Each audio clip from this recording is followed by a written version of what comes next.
Cette présentation a pour but de vous familiariser avec l'utilisation de l'application ESC CVD Risk qui permet la stratification du risque cardiovasculaire en prévention primaire chez les patients, ce qui peut nous aider pour évaluer le risque et évaluer également les outils utiles à améliorer la prévention cardiovasculaire. Le premier outil que l'on peut utiliser, c'est le score 2 ou le score 2 OP pour les personnes plus âgées. Et cela va nous permettre d'estimer le risque cardiovasculaire en prévention primaire. Le score 2 ou le score 2 OP doit être uniquement utilisé en prévention primaire chez le patient non diabétique. Il a pour but d'évaluer le risque d'événements cardiovasculaires fatal et non fatal à 10 ans de suivi. La première étape, c'est de regarder sur la carte géographique de l'Europe le pays dans lequel on se situe, et en France on est en vert, donc dans le bas risque, et donc il faut choisir cette estimation du risque avant de la débuter. Il faut peu d'éléments pour pouvoir remplir le score 2 ou le score 2 OP. Il s'agit du genre du patient, son âge, la présence non d'un tabagisme actif, le niveau de pression artérielle systolique, le cholestérol non HDL, donc il nous faut le cholestérol total, et le cholestérol HDL pour mesurer le cholestérol non HDL. On va voir dans cette application qui est gratuitement téléchargeable sur nos smartphones. Et quand on ouvre l'application, on va aller sur les calculateurs du risque à 10 ans et on nous propose le score 2 et le score 2 OP. Donc le score 2 est adapté aux patients âgés de 40 à 69 ans et le score 2 OP pour ceux de 70 à 89 ans.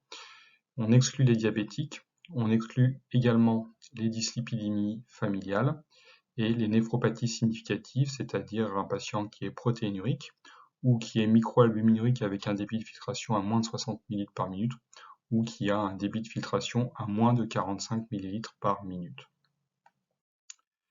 Si vous rentrez une valeur de cholestérol total qui est élevée, au-delà de 7 mmol, l'application vous prévient en vous disant qu'il peut s'agir d'une dyslipidémie familiale et que dans ce cas-là, vous risquez de sous-estimer le risque cardiovasculaire du patient.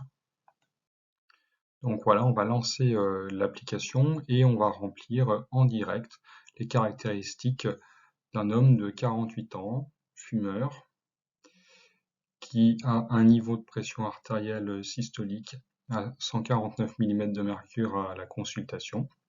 On dispose de son bilan lipidique avec un cholestérol total à 5,7 mmol par litre et un cholestérol HDL à 1 mmol par litre. Et en quelques clics, on peut calculer son risque d'événement cardiovasculaire à 10 ans, qui est de 7,4%. Donc vous voyez, on a mis à peu près 30 secondes avec ces 4 écrans pour évaluer le risque cardiovasculaire en prévention primaire de ce patient. Donc le petit diagramme que l'on obtient avec l'aiguille du risque nous permet de nous renseigner sur la catégorie en fonction de l'âge. Quand on est dans le vert, on est à risque faible à modéré. Quand on est dans le orange, on est à risque élevé. Et quand on est dans le rouge, on est à très haut risque cardiovasculaire. Donc on voit que cette couleur n'est pas au même seuil en fonction de l'âge. Donc à moins de 50 ans, on se retrouve ici dans un risque élevé. Mais si le patient avait plus de 70 ans, il serait à risque faible à modéré par rapport à la population de son âge. Alors les conséquences thérapeutiques sont importantes en termes de choix. Le premier élément, c'est que pour tous nos patients, il faut proposer bien sûr l'arrêt du tabagisme et les hypertensions artérielles de grade 2 confirmées en mesure ambulatoire doivent être traitées, quel que soit le risque cardiovasculaire. Le niveau de preuve est de grade 1 en termes de réduction du risque. Ensuite, l'intensification de la prise en charge dépend justement du score. C'est-à-dire que quand on a un score qui nous met dans le vert, eh bien, on va d'abord conseiller les règles génétiques, puis, si c'est insuffisant, le traitement. L'objectif étant d'avoir des pressions artérielles systoliques à moins de 140 voire 130, ça c'est du grade A, grade 1, quelle que soit la classe. Et pour le LDL cholestérol, la cible idéale est de 1 g par litre, avec un niveau de preuve 2A pour les patients de moins de 70 ans et un niveau de preuve 2B, donc plus faible, au-delà de 70 ans. Quand on est dans le orange, donc on va mettre en place la diététique, puis le traitement éventuellement hypolipémiant. Et quand on est dans le rouge, il est recommandé d'agir à la fois sur le réagent diététique et le traitement d'emblée, car la baisse du risque individuel sera beaucoup plus importante pour le patient. Donc voici, on resymbolise l'exemple que je vous ai montré. Donc on est dans le orange, donc ce patient, on va lui proposer bien sûr l'arrêt du tabagisme, des régimes diététiques pour essayer de faire baisser sa pression artérielle et son taux de LDL. Et si ça ne suffit pas, dans un second temps, un traitement antihypertenseur et un hypolipémiant discuté au cas par cas. Maintenant, nous allons passer au score 2 diabète. Il estime également le risque cardiovasculaire en prévention primaire, mais cette fois-ci chez un patient diabétique. Donc ça, c'est nouveau et ça va nous apporter des éléments de précision chez le patient diabétique pour les stratifier. En effet, dans les dernières recommandations, on voit que le score 2 diabète nous permet de définir 4 catégories. Une catégorie à bas risque, moins de 5% d'événements, une catégorie à risque modéré, entre 5 et 10% d'événements à 10 ans, une catégorie à haut risque avec un taux d'événement entre 10 et 20%, et une catégorie à très haut risque au-delà de 20%.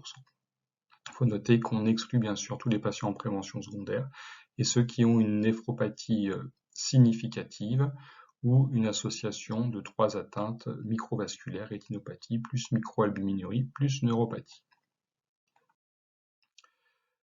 D'éléments supplémentaires qu'il faut avoir pour pouvoir mesurer le score 2 diabète.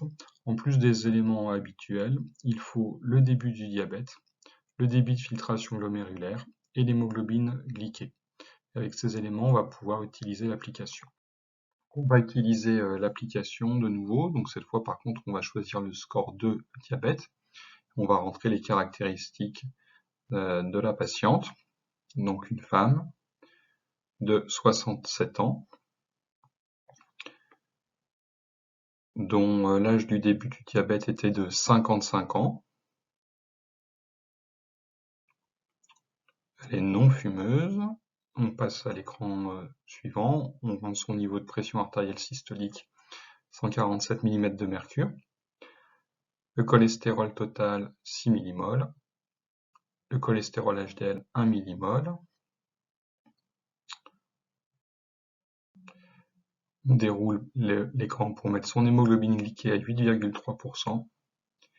Et enfin, son débit de filtration glomérulaire, 45 ml par minute. Et on peut calculer un risque à 16%, donc un risque élevé. Donc vous voyez, à peu près en 1 minute, on obtient le résultat de la stratification du risque chez le patient diabétique. Cela nous renseigne sur le choix potentiel des thérapeutiques parce que vous voyez dans les recommandations pour un patient à bas risque ou à risque modéré, on reste sur l'introduction de la metformine en première intention. Et puis les inhibiteurs de SGLT2 et les analogues de GLP1 sont des armes thérapeutiques importantes à partir du haut risque et bien sûr également pour le très haut risque. Le niveau de LDL cholestérol dépend également du résultat du score 2. Si on est à très haut risque, c'est 0,55. Si on est à haut risque, c'est 0,7 g par litre. C'est le cas du patient que j'ai présenté. Et si on est à risque modéré, c'est moins de 1 g par litre. La troisième application utile est l'utilisation du score LIFE-CVD. Donc ce score est pour communiquer sur le bénéfice clinique pour les patients. Donc on le trouve dans les Lifetime Risk Calculators et les conditions d'utilisation, c'est d'être toujours en prévention primaire, d'avoir un DFG à plus de 30 ml par minute et la tranche d'âge est de 35 à 89 ans. Donc on va rentrer les caractéristiques d'un cas également, donc un homme de 63 ans qui est fumeur en Europe, il n'a pas de diabète, un niveau de pression artérielle à 158 mm de mercure. Il a un BMI à 29 kg par mètre carré. On va rentrer son cholestérol total, 6 millimoles. Son cholestérol HDL, 1 millimole. Son cholestérol LDL, 4,2 millimoles. Il n'a actuellement pas de traitement par statine, pas d'ézetimibe et pas d'antithrombotique. Et donc on obtient ce résultat qui nous dit que la médiane de survie du patient sans événement cardiovasculaire est à 79 ans. Donc il a une chance sur 2 de faire un événement au cours des 16 années à venir. Donc ça prend peu de temps, mais l'intérêt surtout, c'est de voir ce qui va se passer si on modifie certains éléments de son profil de risque cardiovasculaire. Le premier élément, c'est bien sûr l'arrêt du tabac. C'est pas le plus simple pour nos patients, mais on voit que si le patient arrête de fumer, il gagne quasiment plus de 3 ans sans événement cardiovasculaire sur cette attitude thérapeutique-là. Donc ça peut être très encourageant parce que ça marque le bénéfice immédiatement. Puis après, on peut discuter de baisser le niveau de pression artérielle, donc ça peut être les régimes diététiques ou les traitements antihypertenseurs.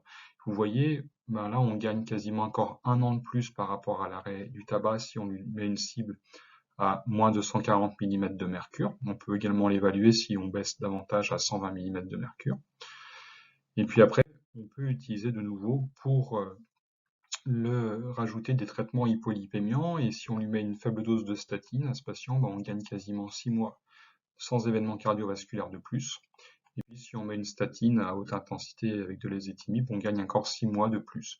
Vous voyez, les 3 modifications de prise en charge du risque cardiovasculaire font quasiment gagner 5 ans, mais c'est finalement l'arrêt du tabac qui rapporte le plus, donc ça peut permettre de communiquer sur le bénéfice de chaque élément de prise en charge. Donc pour conclure, l'évaluation du score 2 ou du score de diabète prend moins d'1 minute si on dispose des paramètres, il faut les avoir lors de la consultation. L'application rend risque avec un code couleur, c'est très simple du coup d'évaluer la façon dont on va traiter pour évaluer les cibles de pression et de LDL et de choisir la stratégie thérapeutique, régime diététique, plus ou moins traitement ou les deux d'emblée.